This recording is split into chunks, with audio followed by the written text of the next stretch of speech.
அமேதி தொகுதியில் போட்டியிட்டால் தோல்வி அடைவோம் என்ற பயத்தில் தற்போது ரேபரேலி தொகுதிக்கு ராகுல் காந்தி சென்று விட்டதாக பிரதமர் நரேந்திர மோடி விமர்சித்திருக்கிறார். விவரங்களை நிகழ்ச்சியான சிறப்பு செய்தியாளர் சுசித்ரா, இந்த விமர்சனத்துடைய பின்னணி என்ன? மேற்கு வங்கத்தில் தற்போது தேர்தல் பரப்புரையில் ஈடுபட்டு வரும் பிரதமர் மோடி தற்பொழுது கடுமையான தாக்குதலை காங்கிரஸ் குறிப்பாக ராகுல் காந்தி மீது முன்வைத்துள்ளார்.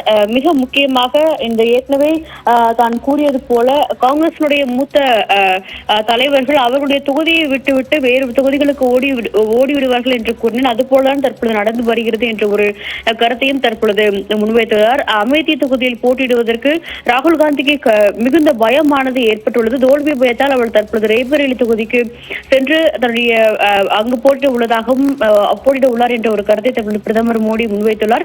மேற்கு வங்க மாநிலத்தில் பர்தமன் துர்காபூர் பகுதியில் நடைபெற்ற தேர்தல் பரப்புரையில் இந்த ஒரு கருத்தை அவர் முன்வைத்துள்ளார். காங்கிரஸ் கட்சியானது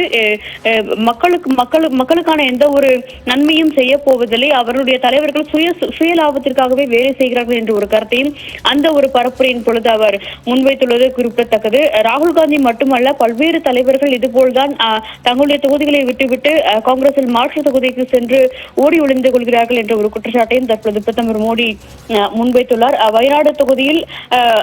வயநாடு தொகுதியிலிருந்து ஏற்கனவே வயநாடு தொகுதியிலும் அவர் அங்கே மக்களை விட்டுவிட்டு மற்ற தொகுதிக்கு சென்று விடுவார் என்ற ஒரு பரப்புரையில் கூறியிருந்தேன். அதே போல்தான் தற்பொழுது அமேதி தொகுதியை விட்டுவிட்டு அவர் ரேபரேலி தொகுதிக்கு சென்றுள்ளார் என்ற ஒரு கருத்தையும் அவர் தற்போது இந்த ஒரு தேர்தல் பரப்புரையின் பொழுது முன்வைத்துள்ளார். இன்று 3 தேர்தல் பரப்புரைகளில் மேற்கு வங்கத்தில் பிரதமர் மோடி பங்கேற்க உள்ளது குறிப்பிடத்தக்கது.